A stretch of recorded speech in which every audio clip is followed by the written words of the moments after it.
Halo, Assalamualaikum warahmatullahi wabarakatuh. Senang sekali hari ini Apa Kabar Indonesia Siang kembali hadir menyapa Anda dengan sejumlah informasi termasuk mengenai liburan nih Celia. Tentunya bersama semangatnya kita tadi di awal tuh sampai barengan ya.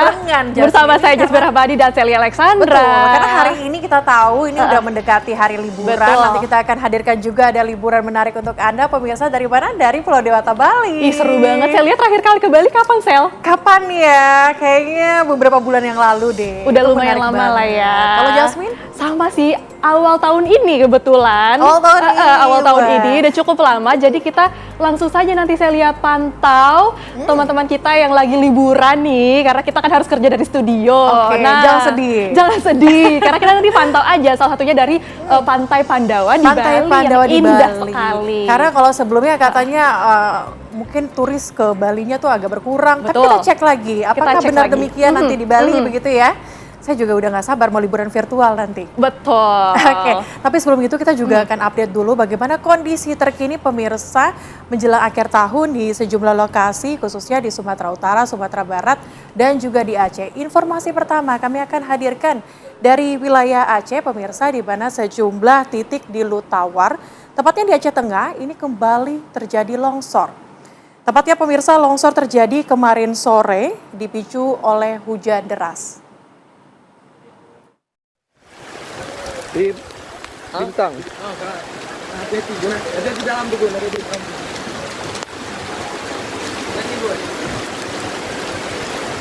Sebuah mobil milik relawan Indonesia Off-Road Federation nyaris tertimbun longsor di Jalan Lintas Takengon Bintang, Aceh Tengah.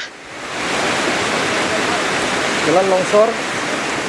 Meski relawan mencoba tenang, tidak demikian halnya dengan warga desa One-One, Kecamatan Lutawar, di mana longsor itu terjadi.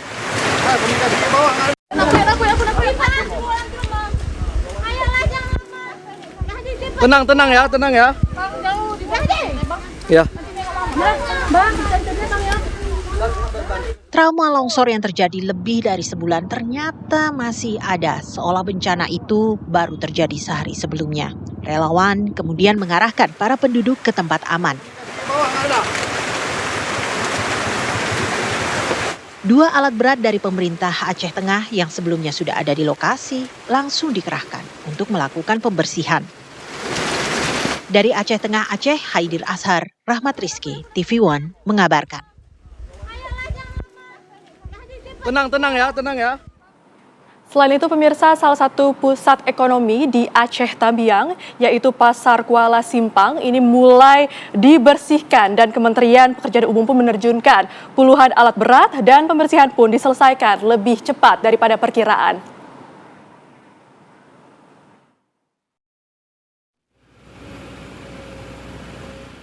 Kementerian Pekerjaan Umum mempercepat pembersihan Pasar Aceh Tamiang di Kota Kuala Simpang. Meski ada sebagian akses ke pasar yang tergenang lumpur, namun secara umum area Pasar Kuala Simpang jauh lebih bersih. Pembersihan ini masih difokuskan pada pembersihan lumpur dan sedimentasi. Material yang dibersihkan kemudian dikumpulkan di bahu jalan. Warga dan pedagang pasar pun senang karena kini nadi perekonomian Aceh Tamiang itu sudah bisa diakses. Awal kami datang kemari, lumpurnya itu selutut. Di dalam toko juga selutut.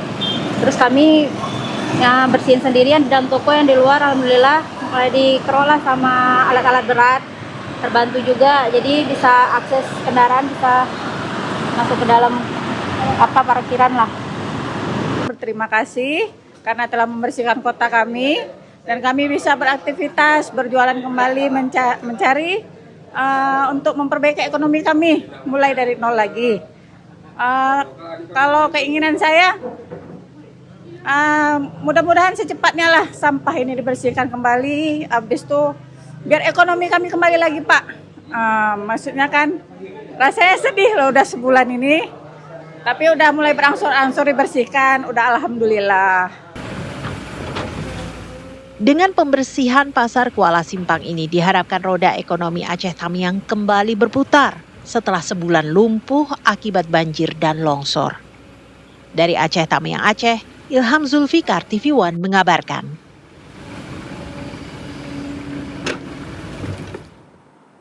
Pemirsa, sebagian besar wilayah Aceh yang sebelumnya terisolasi kini mulai terbuka kembali.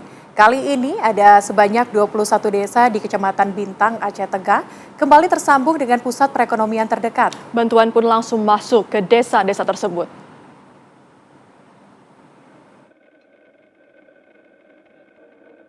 "21 desa di Kecamatan Bintang, Aceh Tengah kembali terbuka setelah jalan yang semula tertimbun longsor kini sudah dibersihkan dan bisa dilalui beragam kendaraan. Desa-desa itu pun langsung dibanjiri bantuan baik dari pemerintah maupun relawan. Salah satu desa yang kembali dibuka adalah Desa Gegarang. Total ada 24 desa yang terisolasi bencana sebulan lalu. Dengan pembukaan jalur penghubung ke 21 desa, masih ada 3 desa lagi yang aksesnya harus dibuka, yaitu Desa Konyel, Serule, dan Atupayu. Untuk keseluruhan wilayah Aceh Tengah masih terdapat 37 desa yang terisolasi. Ke-37 desa tersebut terdapat di 5 kecamatan. Perlu kami laporkan bahwa Desa Gegarang ini tidak lagi terisolir. Berarti Kecamatan Bintang dari 6 terisolir hari ini tinggal 3 lagi. Kelitu, Sintep, dan Gegarang sudah tidak lagi terisolir. Tinggal 3 lagi yaitu Serule, Jamur Konyel, dan Atupayung. Ini sampai hari ini roda 2 pun belum bisa masuk. Tinggal 3 lagi. Data kita nanti sudah berkurang dari 38 jadi 37.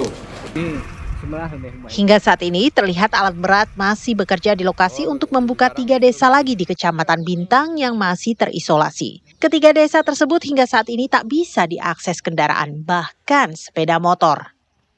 Dari Aceh Tengah Aceh, Haidir Ashar, Rahmat Rizky, TV One mengabarkan. Sudah tak.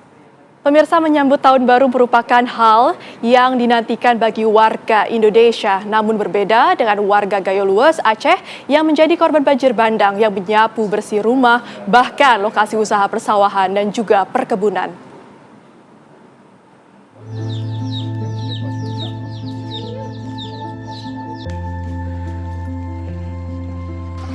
Rumah milik Kasna, warga Desa Tunggal, Kecamatan Rikit Gaib, Kabupaten Gayo Lues rusak berat hingga bagian dapur hilang tersapu banjir. Harta benda juga ikut terseret arus bandang.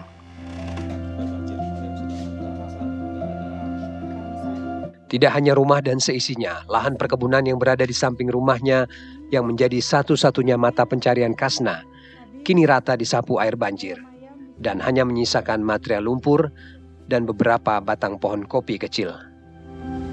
Nggak ada ini ya, kita pergi ke kebun serai sana untuk menghadapi. Itu kebun siapa? Kebun orang, Pak. Kebun orang, ambil upahan berarti. Iya, ambil upahan kita. Berarti kebun sendiri udah nggak ada. Nggak ada. Karena udah habis semua. Harapannya bisa cepat diperbaiki oleh pemerintah agar bisa kembali lagi kami berkebun bersawah di sana.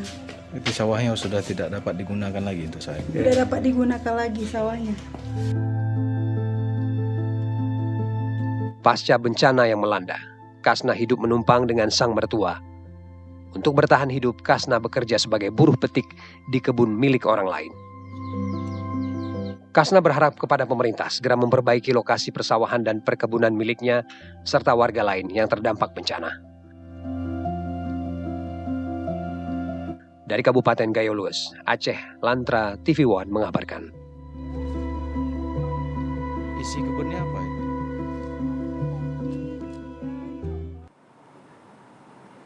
Pasca terjadi bencana di 3 provinsi pemirsa, Sumatera Utara, Sumatera Barat, dan juga Aceh, ada sejumlah harapan yang disampaikan oleh warga, khususnya warga di daerah Aceh.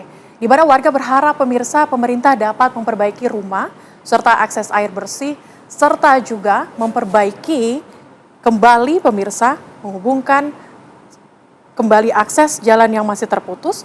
Mereka juga meminta agar mata pencarian yang selama ini hilang bisa kembali untuk dipulihkan.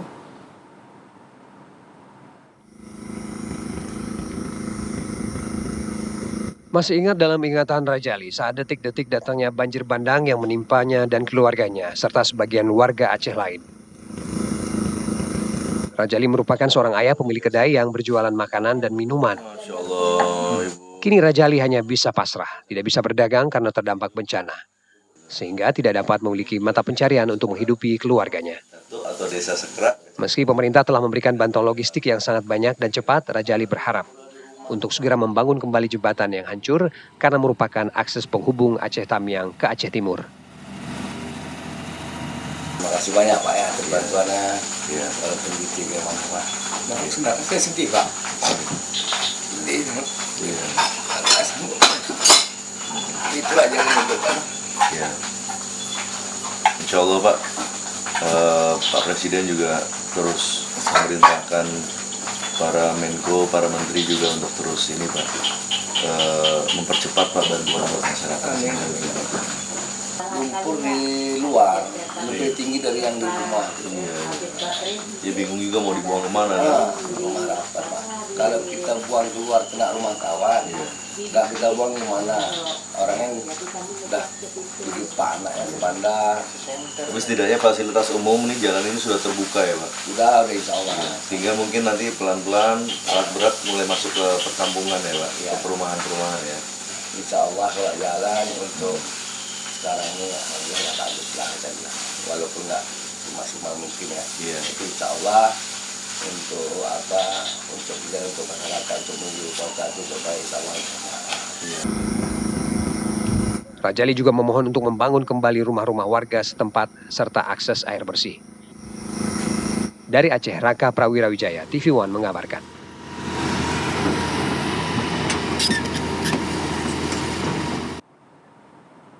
Berikutnya pemirsa, Kementerian Pekerjaan Umum kerahkan puluhan mobil tangki ke sejumlah lokasi bencana, tepatnya di Aceh Tamiang Aceh untuk penyaluran air bersih.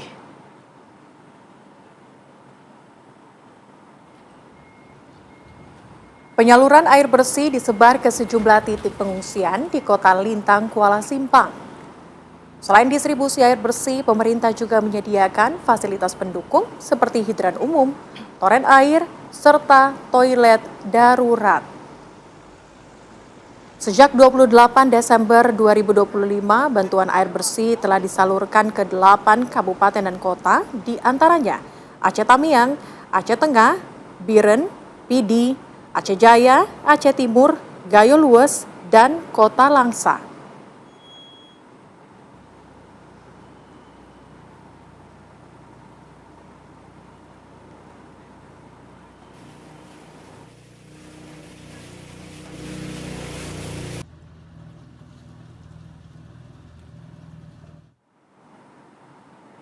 Pemirsa, pemulihan pasca bencana ini juga jadi perhatian serius khususnya bagi anggota DPR RI. Ya, Wakil Ketua DPR RI Sufmi Dasko Ahmad memimpin rapat koordinasi lintas sektor untuk memastikan penanganan berjalan cepat dan juga tepat sasaran.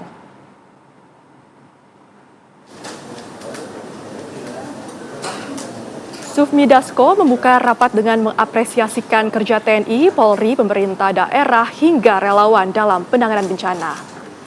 Rapat koordinasi kali ini disebutnya untuk menyamakan persepsi dalam pemulihan pasca bencana.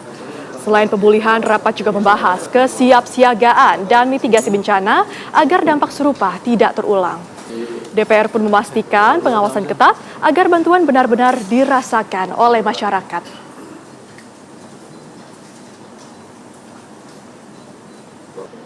Bapak Menteri, pada hari ini kita sengaja mengadakan pertemuan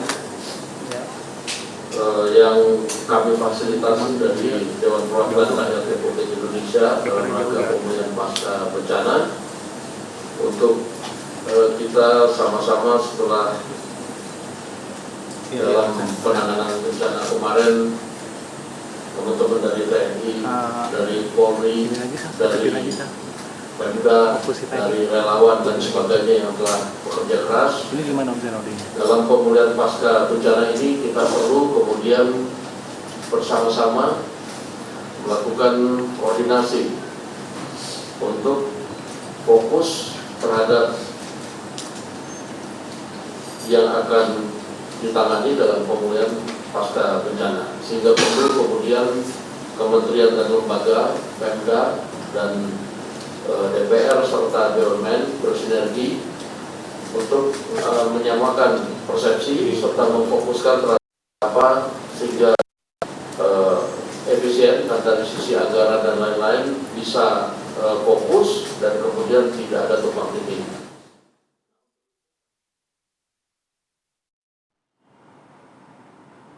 Dan pemirsa, kini kita bergabung dengan Wanasari untuk mengabarkan seputar bencana yang melanda Aceh. Selamat siang Wanasari, sudah 1 bulan pasca bencana yang menerjang Aceh Tamiang. Bagaimana situasi terkini di sana? Ya, Jasmine, Celia, dan pemirsa, pemerintah Kabupaten Aceh Tamiang ini telah mengusulkan kepada pemerintah pusat untuk pembangunan hunian sementara sebanyak 15.000 unit dan pembangunan hunian tetap dengan nominal yang sama, mengingat masifnya kerusakan yang melanda daerah ini pasca bencana yang terjadi pada akhir November lalu. Ada 12 kecamatan di Kabupaten Aceh Tamiang dan sekitar 200 lebih desa di daerah ini mengalami kerusakan dengan berbagai skala, baik warga yang harus direlokasi ataupun rumah-rumah mereka yang harus direnovasi. Dan dari data tersebut, sejauh ini berbagai upaya pemulihan ini terus dilakukan oleh pemerintah pusat, dan saat ini ada hunian sementara yang sedang dalam proses pembangunan di tempat kami mengabarkan saat ini.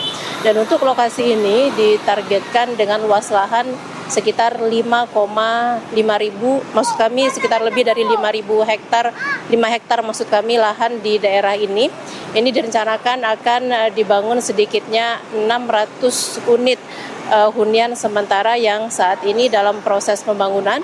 Di tahap pertama ada sekitar 210 unit dan progresnya saat ini sudah hampir selesai karena ditargetkan pada awal Januari 2026 nanti 210 unit hunian sementara ini diharapkan sudah dapat dihuni oleh warga. Dan selain itu nantinya di tahapan selanjutnya persisnya pada 3 bulan ke depan hunian sementara maupun hunian tetap ini perlahan akan dibangun di sejumlah titik di Kabupaten Aceh Tamiang yang sudah mendapat persetujuan baik dari pihak pemerintah dalam hal ini sejumlah BUMN, kemudian yang memiliki lahan tentunya ini juga nanti akan dimanfaatkan untuk pembangunan hunian sementara maupun hunian tetap bagi lebih dari 100.000 warga terdampak yang saat ini mereka tersebar atau mengungsi di sejumlah titik. Persisnya lebih dari 600 titik pengungsian yang ada di Kabupaten Aceh Tamiang.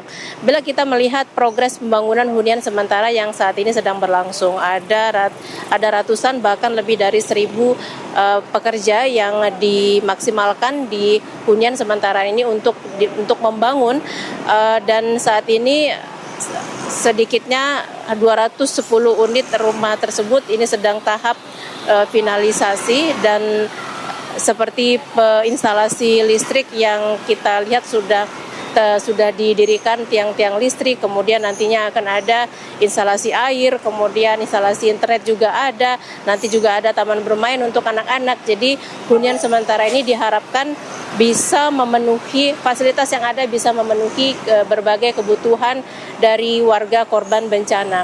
Dan untuk masing-masing unit di hunian sementara ini berukuran 4,5 kali 4,5 meter dan diharapkan ini dapat dihuni oleh sedikitnya 4 jiwa dalam satu keluarga atau bahkan lebih. Dan nantinya juga di dalam setiap unit hunian sementara ini juga nanti akan diisi perabotan seperti tempat tidur ataupun lemari yang disiapkan oleh pemerintah. Dan selain itu juga hunian sementara lainnya saat ini sedang dalam progres meskipun membutuhkan waktu mengingat banyaknya ada sekitar 37.000 lebih kepala keluarga yang harus rumah-rumah mereka yang harus dibangun ulang dan mereka membutuhkan hunian sementara untuk mereka tinggali. Jasmine dan Celia.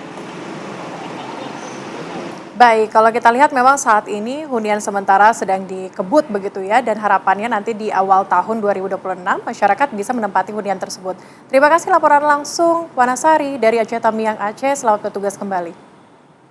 Pemirsa, banjir dan longsor yang menerjang Sumatera sebulan lalu tak cuma menjadi bencana bagi warga biasa. Derita yang dirasakan anak-anak spesial pun tak kalah luar biasa. Salah satunya pemirsa adalah seorang anak di Aceh Tamiang yang menjadi penderita epilepsi dan autis. Obat-obatannya yang rutin dikonsumsi kini tak terbeli atau bahkan tak tersedia lagi.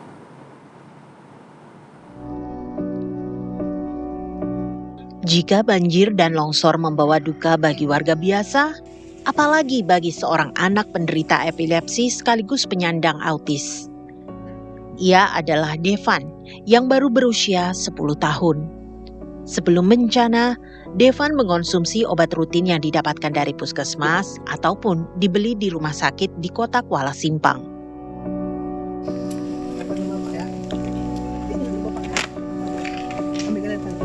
Ayo. Ayo, mabang. Ayo, sini.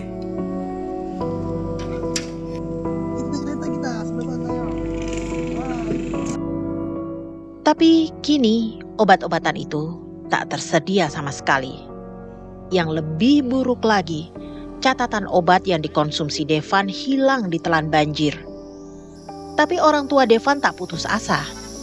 Tiap kali ada petugas medis datang ke desa Babo tempat keluarga sederhana ini tinggal, orang tua Devan selalu menanyakan obat untuk putra bungsu mereka.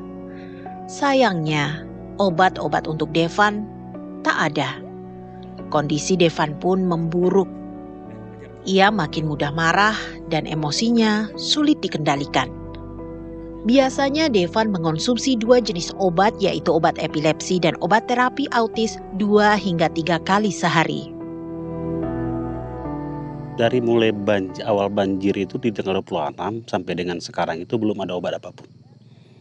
Jadi saya juga agak segan mintanya karena harga obatnya mahal, Bu.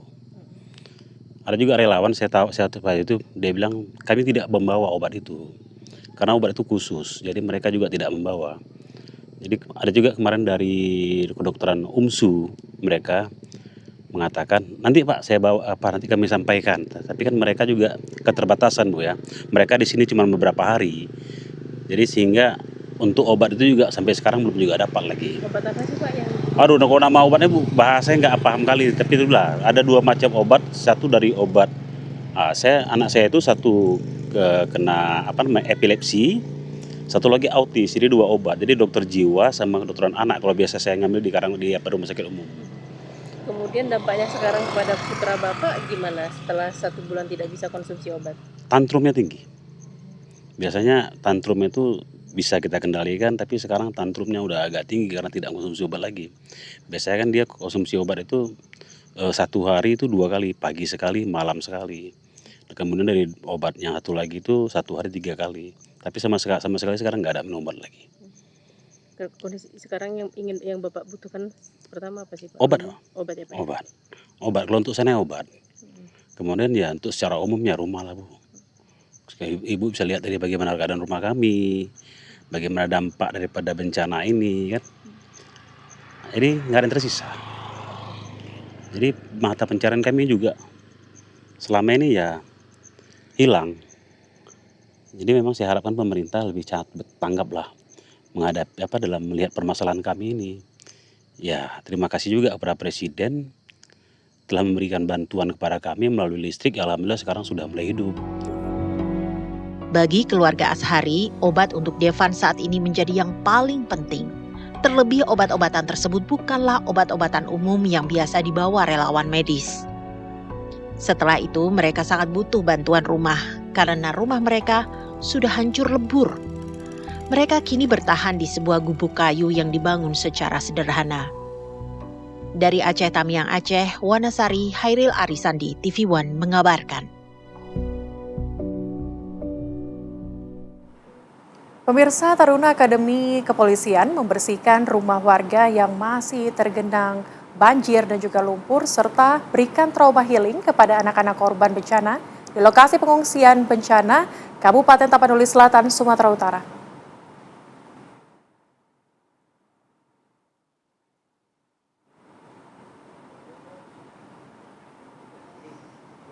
Baik, tampaknya juga berbagai pihak ini turun tangan untuk kemudian melakukan segala upaya pasca terjadinya bencana di sejumlah titik begitu. Termasuk anggota Kepolisian Republik Indonesia. Nanti kita akan lihat seperti apa bantuan yang disalurkan, karena harapan kita saya lihat tentunya bahwa seluruh bantuan ini dapat didistribusikan dengan baik.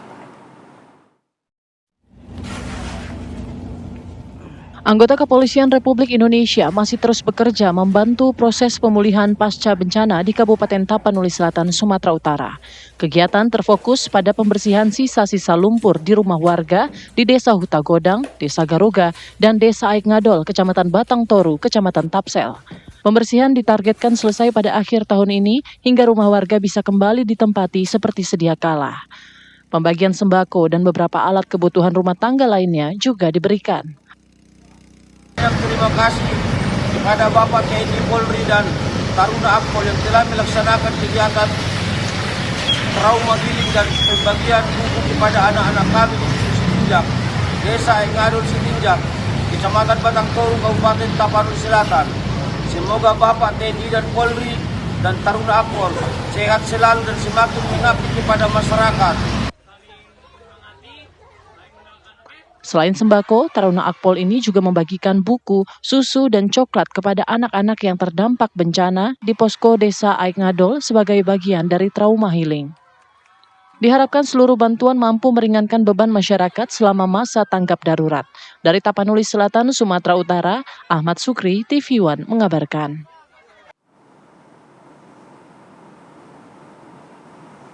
Anda kembali bersama dengan Celia dan juga Jasmine di Apa Kabar Indonesia Siang pemirsa. Kapal cepat KM Cantika Express 88 mengalami kerusakan mesin di perairan Seram, bagian barat, Maluku. Mengalami kerusakan mesin di tengah laut. Ya, insiden ini terjadi saat kapal membawa ratusan penumpang arus balik liburan Natal dan Tahun Baru dari Pelabuhan Amahai, Kota Masohi, Kabupaten Maluku Tengah, menuju Pelabuhan Tulehu, Maluku Tengah. Di tengah perjalanan, tiba-tiba kapal mengalami gangguan mesin hingga terombang-ambing selama 2 jam di perairan Laut Lepas. Beberapa jam kemudian, kapal cepat KM Cantika Anugrah tiba di lokasi kejadian untuk mengevakuasi seluruh penumpang. Akhirnya kapal bantuan datang juga nih. Oke. Jadi Pemirsa, pasca banjir bandang yang melanda wisata air panas Guci, Kabupaten Tegal, suasana libur Natalan Tahun Baru kembali menghidupkan destinasi wisata favorit di lereng Gunung Slamet ini. Tak hanya warga lokal, wisatawan dari luar daerah pun kembali memadati Guci untuk menikmati hangatnya air panas alami. Pasca banjir bandang yang menerjang kawasan wisata air panas Guci, Kabupaten Tegal sepekan lalu, kunjungan wisatawan kini kembali meningkat. Arus kendaraan dari berbagai daerah terlihat memadati jalur menuju kawasan wisata Guci. Di lokasi ini, pengunjung kembali bisa menikmati pemandian air panas alami yang bersumber langsung dari lereng Gunung Slamet di tengah suasana hutan pinus. Pihak pengelola Guci Forest mengaku sempat terjadi penurunan kunjungan pasca banjir bandang, namun kondisi tersebut hanya berlangsung selama 2 hari karena adanya perbaikan jaringan pipa air panas yang sempat terdampak. Ini yang di sini sama di situ agak lebih beda tingkat kepanasannya, yang di sini agak sedikit lebih dingin daripada yang di kolam anak gitu. Oh gitu. Iya. Sama siapa aja, Pak? Gimana? Sama siapa aja? Kita satu keluarga besar. Iya. Kesannya gimana dengan seperti ini? Seru karena baru first time renang yang dapat view langsung dari outdoor gitu. Iya. Menjelang malam pergantian tahun, pemesanan villa terus meningkat. Pengelola pun mulai melakukan berbagai persiapan untuk menyambut lonjakan wisatawan, baik dari wilayah Tegal maupun dari luar daerah. Dari Kabupaten Tegal, Jawa Tengah, Muhammad Hamzah, TV One mengabarkan. Kita hadirkan informasi masih dari wilayah Jawa Barat. Kali ini pemirsa, di mana lantaran ramai pengunjung dan juga lengahnya pengawasan orang tua, lebih dari 50 anak-anak tersesat ketika bermain di bibir pantai Pangandaran, Jawa Barat. Ya, namun beruntung anak-anak tersebut dapat dipertemukan kembali dengan keluarganya. Puluhan anak-anak terpisah dari orang tua dan tersesat ketika bermain di bibir pantai barat Pangandaran, Jawa Barat. Mereka menangis lantaran terpisah dari orang tuanya. Petugas kemudian mengumumkan terpisahnya anak-anak tersebut melalui pengeras suara. Beruntung, mereka bisa diselamatkan oleh petugas SAR Balawista yang berpatroli di sepanjang bibir pantai barat. Anak-anak tersebut kemudian dievakuasi ke posko pemantauan pantai dan dipertemukan kembali dengan keluarganya. Dari tanggal 23 sampai hari ini lebih dari 50 anak terkait dengan keluarganya. Tapi semua itu alhamdulillah bekerjasama semua keluarga ada di sini, baik Polair, semua Balawista, kerjasama yang baik. Alhamdulillah sudah ketemu semuanya. Kebanyakan itu wisatawan dari mana tuh yang tersesat?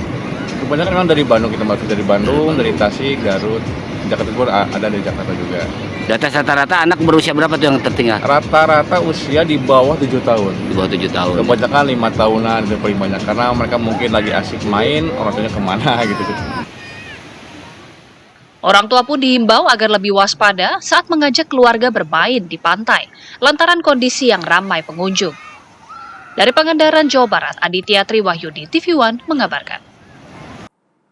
Ya, seperti yang sudah kita janjikan di awal nih Celia, bahwa kita akan mengajak pemirsa untuk berjalan-jalan ke Pulau Dewata. Pulau Dewata ada apa tuh di Pulau Dewata? Nah, tepatnya nih ada Pantai Pandawa di Desa Kutuh, Badung, Bali yang menjadi pilihan menarik bagi wisatawan di momen libur Natal dan Tahun Baru kali ini. Karena panorama pantai yang orisinil Nesel dan spot foto tebing batu kapur menjadi daya tarik utama di pantai tersebut. Wah, saya udah nggak sabar nih, penasaran, pengen lihat dan ikut jalan-jalan virtual. Langsung kita tanyakan kepada rekan kami, sudah ada Brilian Syairan di sana yang akan mengajak kita liburan secara virtual di Pantai Pandawa. Brilian, seperti apa kemudian suasana di Pantai Pandawa saat ini? Apakah ramai?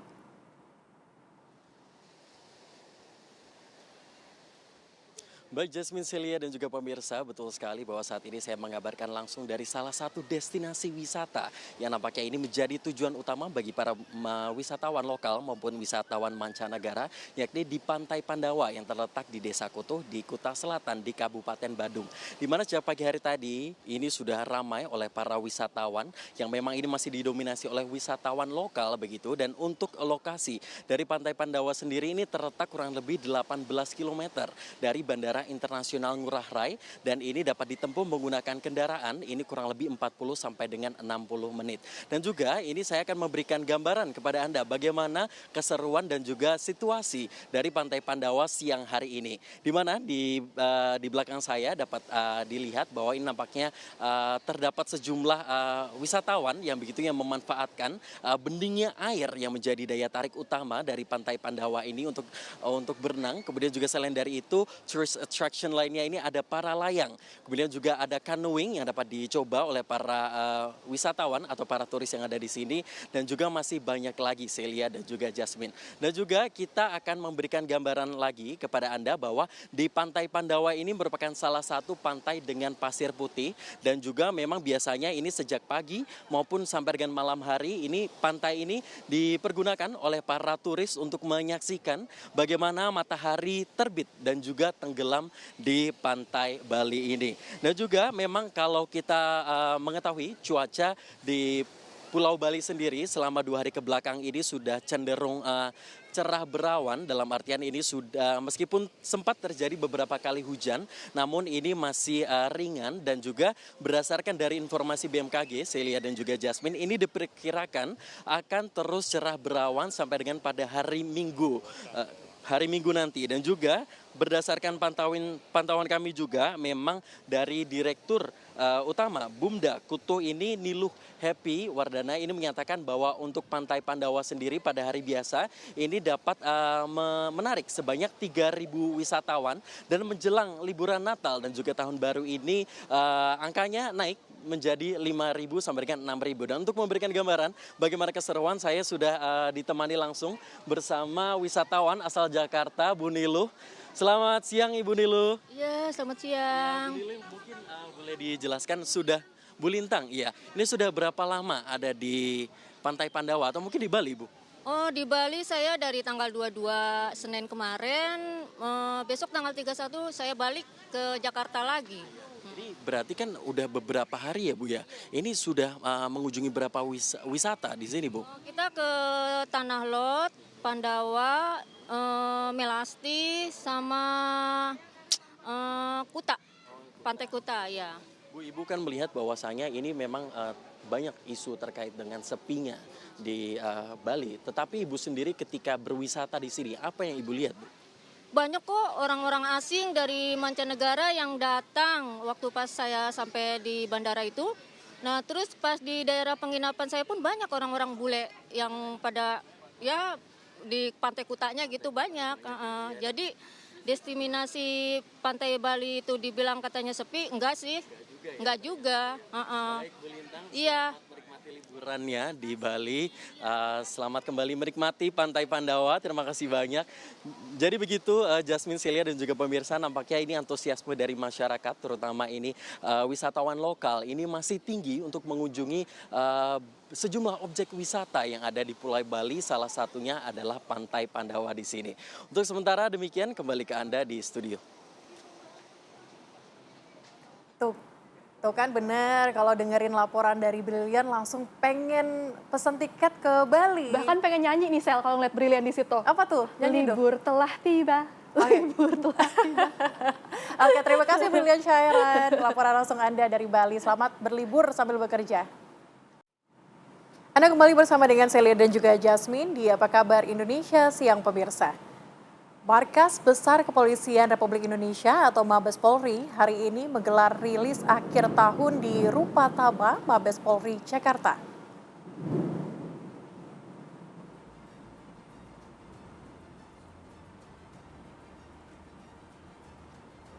Mabes Polri merilis capaian kinerja termasuk pengungkapan kasus-kasus oleh kepolisian sepanjang tahun 2025. Polri membeberkan hasil kinerja dan apa saja yang sudah dilakukan kepolisian sepanjang 2025. Polri juga menjelaskan sejumlah transformasi antara lain di bidang operasional, sumber daya manusia, pendidikan pelatihan, bidang pelayanan publik, penegakan hukum, dan pengawasan. Dalam sambutannya, Kapolri Jenderal Listio Sigit Prabowo menyebut ada 10 tantangan utama yang terjadi pada tahun 2025 dan berpotensi dihadapi dalam 10 tahun ke depan.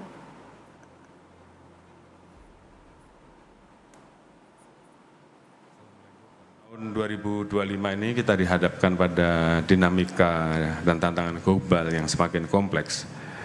Berdasarkan Global Risk Report 2025, terdapat 10 tantangan utama yang diperkirakan masih berpotensi langsung dalam 10 tahun ke depan, yaitu cuaca ekstrim, kehilangan keanekaragaman hayati, perubahan sistem alam, kelangkaan sumber daya alam, misinformasi dan disinformasi, dampak negatif dari teknologi AI, ketimpangan, polarisasi sosial, spionase dan perang cyber serta polusi.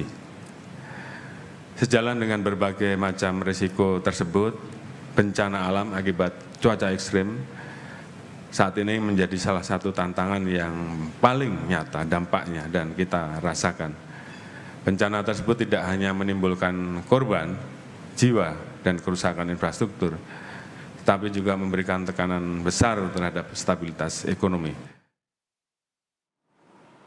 Ya pemirsa, sejumlah informasi menarik akan kembali kami hadirkan. Tetaplah bersama kami di Apa Kabar Indonesia Siang.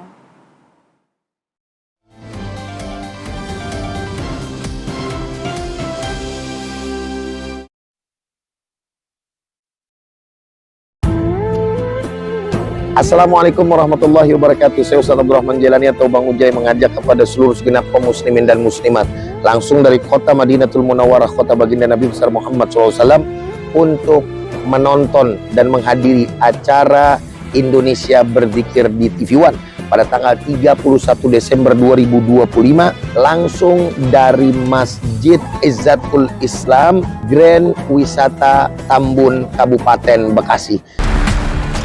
Di tengah duka bencana, menyeruak berita beberapa kepala daerah tersandung kasus korupsi. Kemiripan modus dan akal bulus jual pengaruh. Ultimatum Presiden pada pejabat korup, upaya memutus mata rantai korupsi. Benang merah korupsi saat bencana, The Series, dalam Kabar Petang di TV One.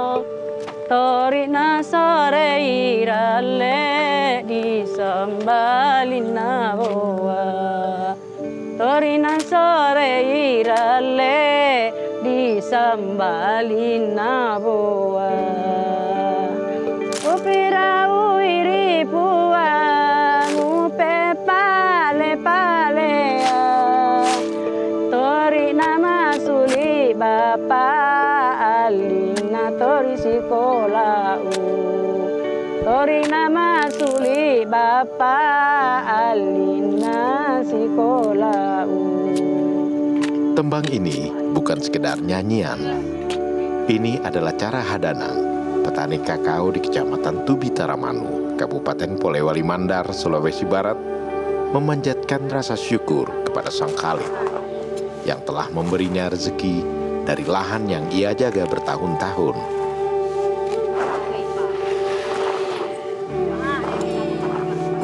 Di balik senandungnya, Hadanang percaya setiap butir keringat di tubuhnya adalah anugerah.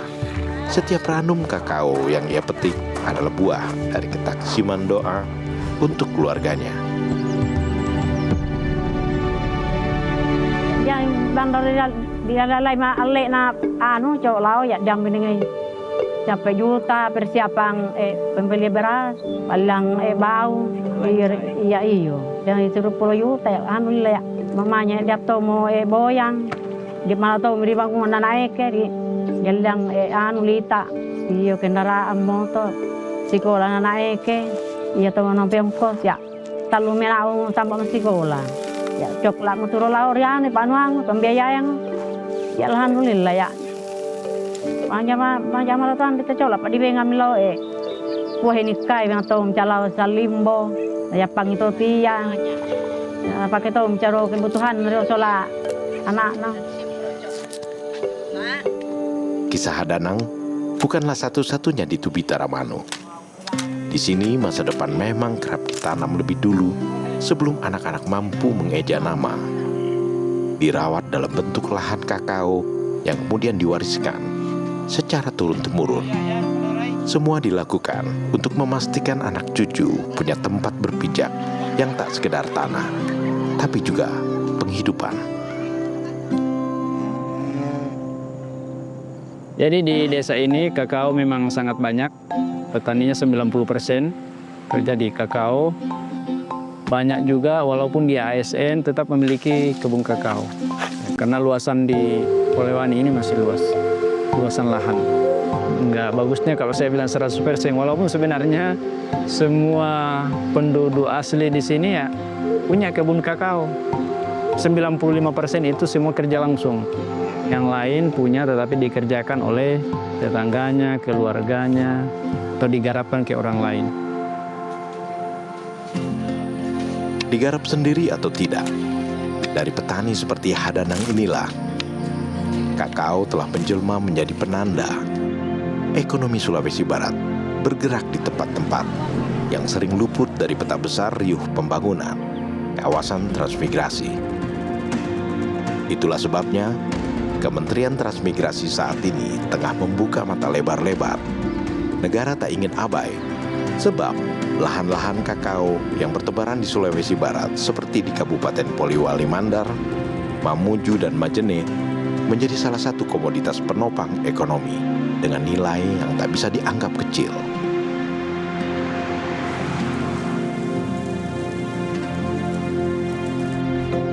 Agar rangkuman dan analisis data berjalan baik, sejak Agustus 2025, Kementerian Transmigrasi menerjunkan 2.000 peneliti, terdiri dari dosen dan mahasiswa dari berbagai perguruan tinggi di Indonesia, ke titik-titik lokasi transmigrasi.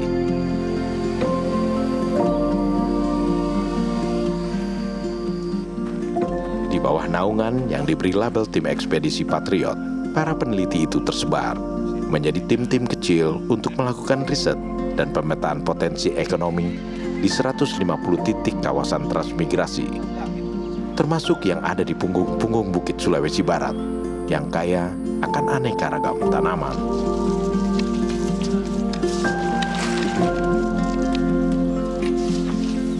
Tim Patriot menjadi pembaca medan paling awal, menyusuri kampung dan lahan para transmigran untuk mencatat produktivitas kakao, memetakan potensi kopi, serta mengurai mata rantai nilai sawit.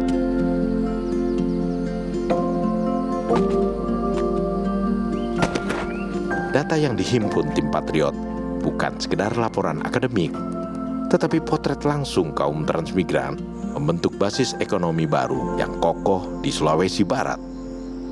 Oke, Bapak-Bapak, boleh minta progres sebentar. Oke, terima kasih sebelumnya. Kita ini adalah mahasiswa yang bekerja sama dengan Kementerian Transmigrasi. Nah, tujuan kita itu adalah untuk mengembangkan kawasan di transmigrasi, Bapak Ibu. Nah, kerjasama itu dalam bentuk analisis evaluasi pengembangan di kawasan transmigrasi.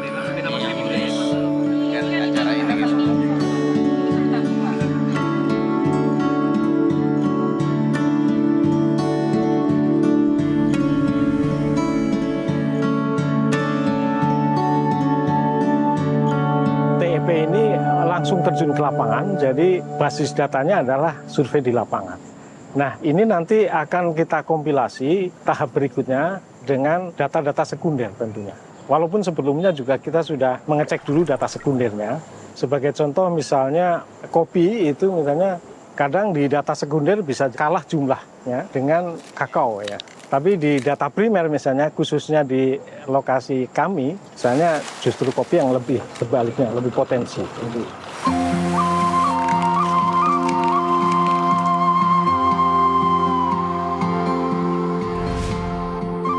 Gugusan bukit di Sulawesi Barat memang boleh dibilang sebagai salah satu surga dunia di timur Indonesia.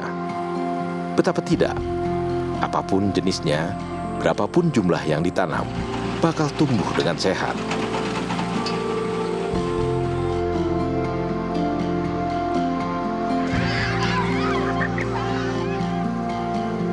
Ada pala, cengkeh, nilam, serta buah-buahan seperti durian dan pisang. Tapi dari sekian banyak tanaman, setidaknya ada 3 komunitas utama yang sudah sekian lama menjadi jantung perekonomian. Bahkan jauh sebelum Sulawesi Barat menjadi provinsi di tahun 2004. Ketiga komoditas primadona itu adalah kakao, kopi, dan sawit.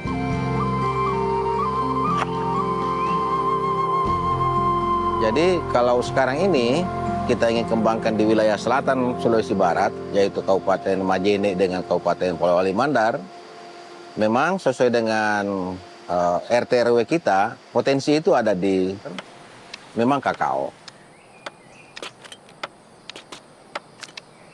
Kakao ini adalah komoditas andalan kita di Sulbar, dan secara kultur juga masyarakatnya sudah sangat familiar dengan kakao itu.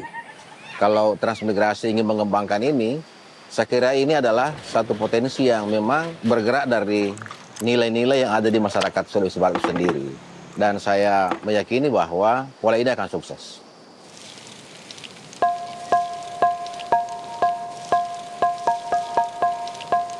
Cerita sukses kakao Poliwali Mandar tak lepas dari tangan dingin bupatinya. Samsul Mahmud.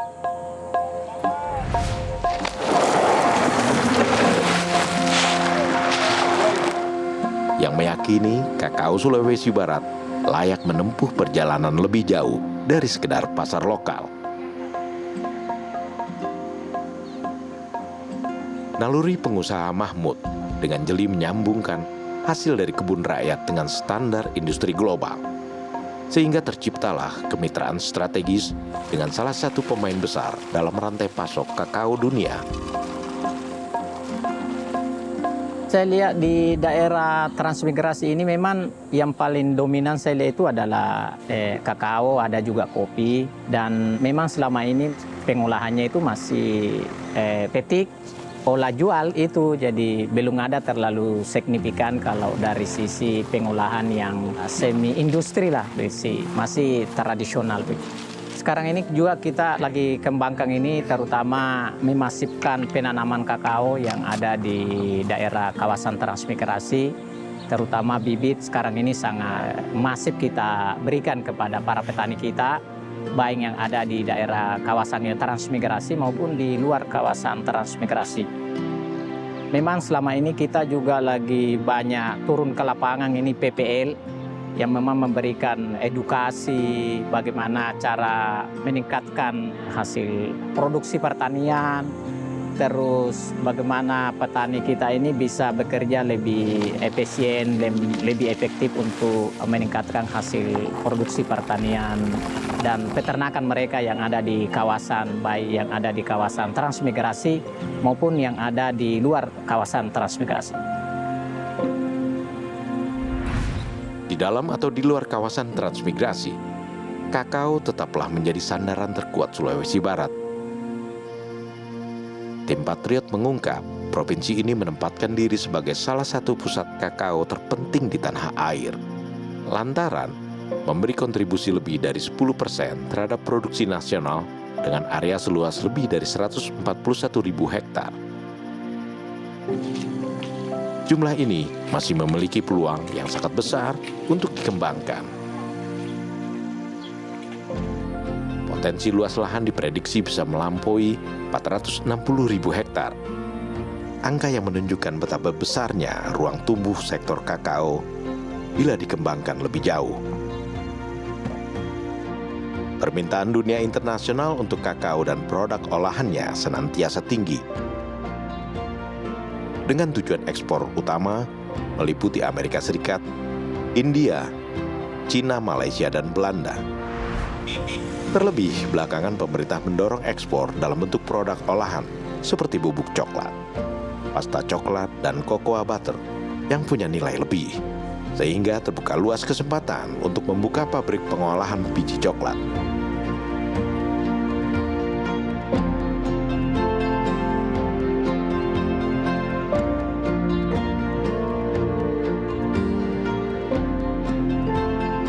Keistimewaan ini juga diperkuat dengan hadirnya sekolah menengah kejuruan yang menjadi satu-satunya sekolah dengan fokus pembelajaran pada pembudidayaan kakao.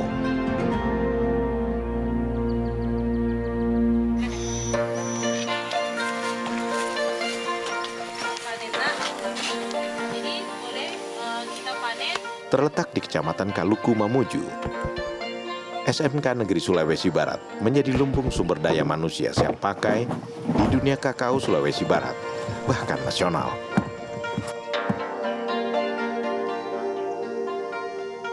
Sekolah ini memainkan peran kunci untuk mempersiapkan generasi muda yang paham teknis. Mulai dari pembibitan, pemangkasan, fermentasi, hingga standar mutu pasca panen.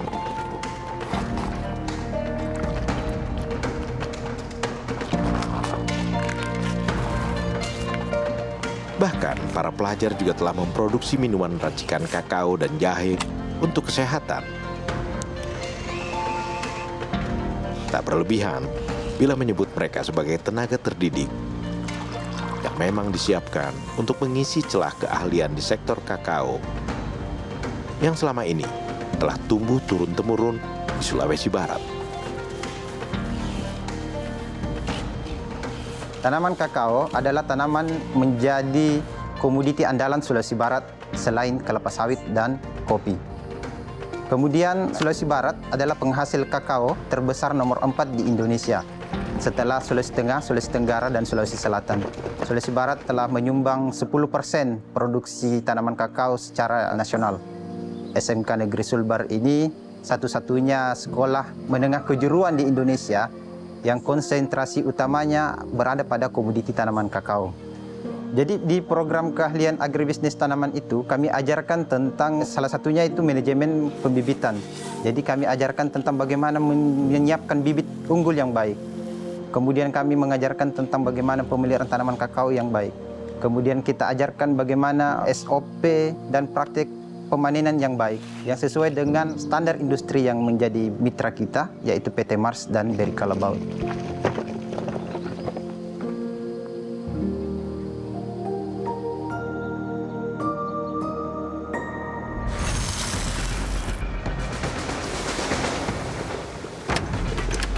Kopi mengisi bagian lain dari lanskap ekonomi, terutama di dataran tinggi seperti Ulumanda di Kabupaten Majene atau perbukitan Marano di Mamuju. Meski belum sedahsyat kakao, kantong-kantong produksi yang aktif di kawasan transmigrasi perlahan telah tumbuh.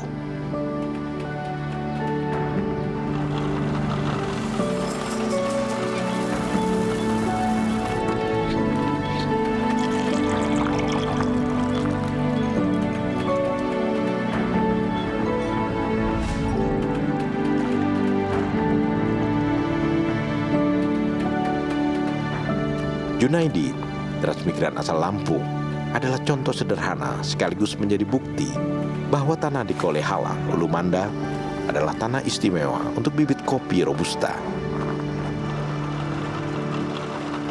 Saya baca dari situasi kondisi tanah, terus iklimnya alhamdulillah cocok sekali Pak untuk kopi di daerah Ulumanda khususnya yang saya pantau, karena beda jauh sama tempat tinggal saya di Lampung. Kalau di Lampung pasca panen 1 tahun sekali. Tapi kalau di Sulawesi ini di Ulumanda bisa semau kita. Mau kita 2 bulan panen bisa, 1 bulan panen bisa. Tapi kan ya kalau 1 bulan panen kemungkinan ya sedikit. Kalau 2 bulan ya agak nambah sedikit begitu. Kenapa kopi di sini berubah sifat? Yang saya bawa dari Lampung bibit itu setahun sekali. Setelah di Ulumanda di transmigrasi ini, kenapa sifatnya bisa cepat panen?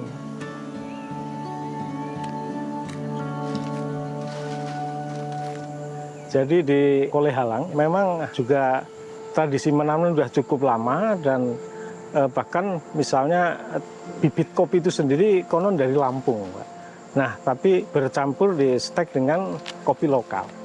Ada yang berpendapat kopi lokal kurang enak katanya, tapi setelah campuran ini menjadi kopi khas yang berkembang sendiri dan di sisi lain berdasarkan wawancara primer ya Pak, kita belum sampai ke lab, tanahnya juga cocok untuk kedua jenis itu Pak, untuk kopi dan kakao, tanah bentuk pertumbuhannya itu. Cerita Sulawesi Barat tak berhenti pada kakao dan kopi.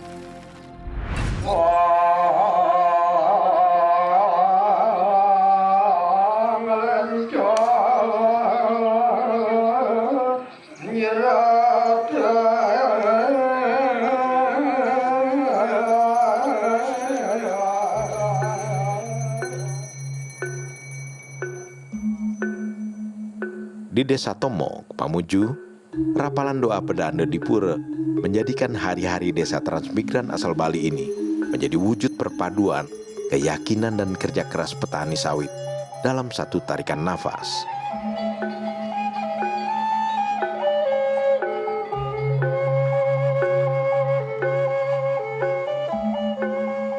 Made Sukaneyasa masih ingat betul ketika dirinya masuk ke wilayah Tomo sekitar tahun 1983. Hamparan luas lahan, belum terjamah tanaman apapun. Untuk menghidupi keluarga, sebagian besar transmigran fokus pada tanaman palawija. Sawit baru mulai berkembang di Tomo sekitar tahun 2010.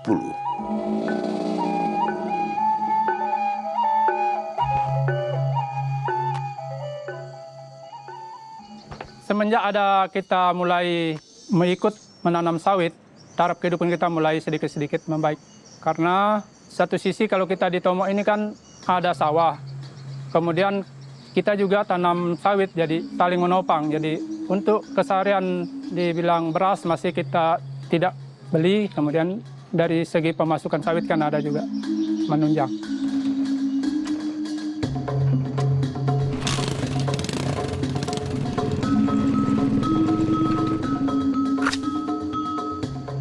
Kalau kita cermati secara sekarang ini, itu luar biasa juga perkembangan dari seandainya sawit tidak ada masuk di daerah kami, tentu tidak sesignifikan ini perkembangan penduduk Desa Tomok ini. Sangat mendukung sekali.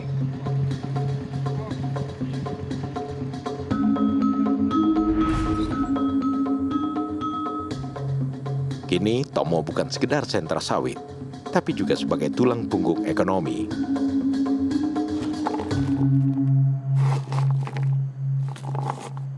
Produksinya menembus ratusan ribu ton per tahun dan mengalirkan dana bagi hasil miliaran rupiah untuk provinsi.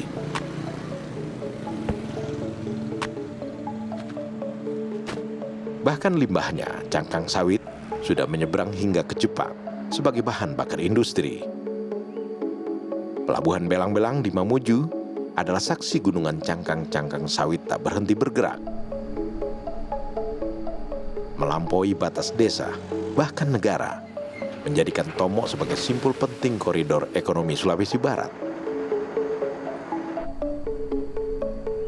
Selain kakao, kopi, dan sawit, beragam komoditas dengan potensi ekonomi besar dan kompetitif juga hidup di Sulawesi Barat.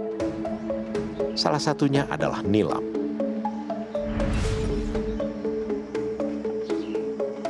Komoditas minyak aromatik yang banyak dipakai dalam industri parfum, kosmetik, dan kesehatan.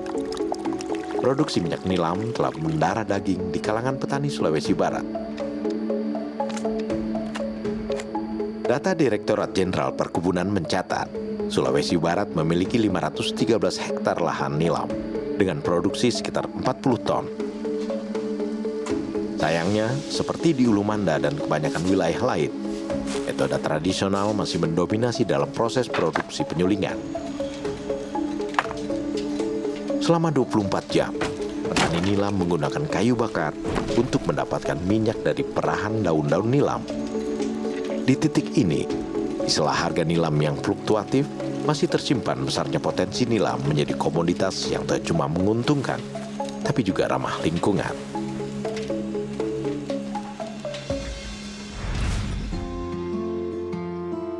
Lain lagi di pesisir Mamuju, budidaya udang faname telah menjadi lokomotif baru pertumbuhan petambak di desa Beru-Beru seperti Sudirman misalnya, yang telah bertahun-tahun bergelut di dunia perikanan, meyakini udang faname adalah komoditas paling cocok untuk dikembangkan di pesisir Sulawesi Barat.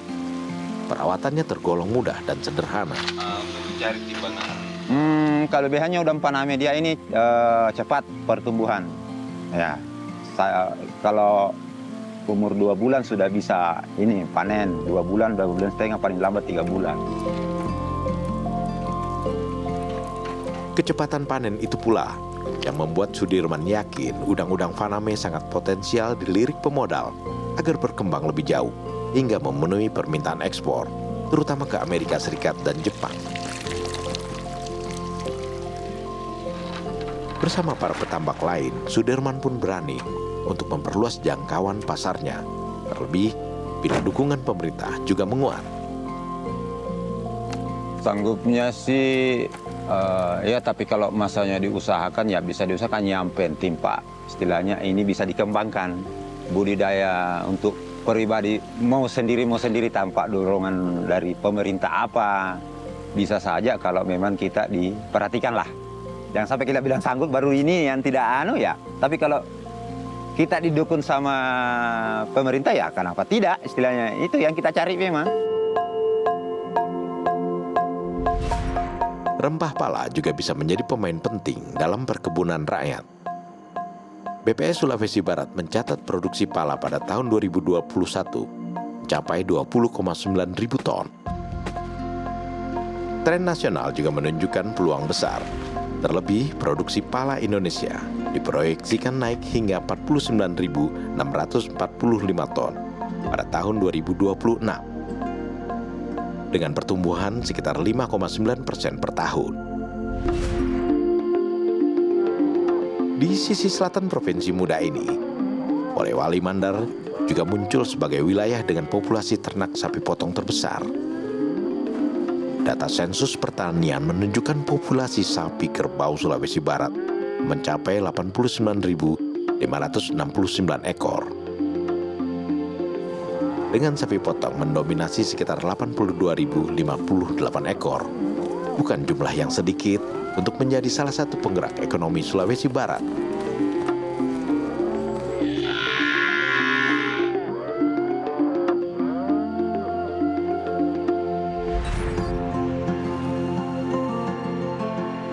Kisah nilam, udang faname, pala dan sapi potong ini memang memperkaya geliat ekonomi Sulawesi Barat.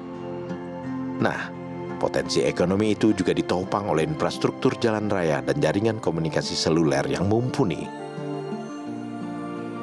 Jalan poros yang terkoneksi strategis menuju pelabuhan serta bandara menunjukkan masa depan ekonomi Sulawesi Barat yang efisien telah terhubung. Di laut, Pelabuhan Belang-Belang menjadi titik vital dalam jaringan maritim. Pelabuhan ini memiliki dermaga dalam yang memungkinkan kapal besar untuk sandar demi memuat beragam komoditas ekspor. Pelabuhan Belang-Belang merupakan fasilitas pelabuhan terbesar dan strategis Sulawesi Barat. Dengan kapasitas bongkar muat sekitar 10.000 ton, dirancang sebagai pelabuhan pengumpul regional. Belang-Belang berfungsi sebagai pintu masuk dan keluar utama untuk pergerakan barang di Sulawesi Barat, mulai dari komoditas pertanian, perikanan, dan lain sebagainya. Jadi kapal yang terbesar masuk di sini itu panjang 120 meter dengan rap 7 meter. Nah, kita punya kedalaman di sini untuk air surut itu 12 meter. Itu air tersurut. Air terpasang itu 14 meter. Jadi dengan kapal yang 7 rap itu masih aman. Demi mendukung peran pelabuhan Belang-Belang sebagai pintu gerbang logistik, area ini dilengkapi 2 gudang penyimpanan yang besar dan lapangan penumpukan barang. Lapangan di belakang ini kapasitas 20.000 ton. Nah, kalau di sana sekitar 20.000 juga yang ada di sini. Ini ada satu ini segmen 3 ini yang belum terisi. Ya, jadi minimal itu dia bisa 50.000. Penampungan 50.000. Di sisi udara, Bandar Udara Tampa Padang di Mamuju termasuk infrastruktur vital yang berperan dalam konektivitas udara dan penggerak ekonomi kawasan. Bandara ini memiliki terminal baru dengan luas sekitar 5.087 meter persegi. Aktivitas penerbangan menunjukkan kenaikan jumlah penumpang dari waktu ke waktu. Pengembangan Bandara Tampa Padang juga terus mendapat perhatian agar landas pacu dan terminal bisa meningkatkan kapasitas penerbangan. Beragam moda transportasi yang tersedia tak cuma membuat Sulawesi Barat mampu mendistribusikan produk secara efisien, tetapi juga mempercepat mobilitas orang dan investasi, elemen krusial dalam penguatan ekosistem ekonomi berbasis komoditas.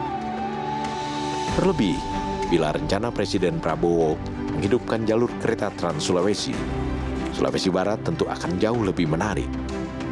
Provinsi muda ini tak akan lagi sekedar penghasil alam, tetapi juga menjelma menjadi zona industri masa depan yang terhubung dengan jaringan logistik modern. Koridor ekonomi kawasan transmigrasi di Sulawesi Barat pada akhirnya tampil sebagai bangunan yang lebih kokoh dari sekedar deret angka. Ia tumbuh dari kerja petani seperti Hadana yang tak pernah letih bersyukur atas limpahan rezeki dari tanah kampung halamannya.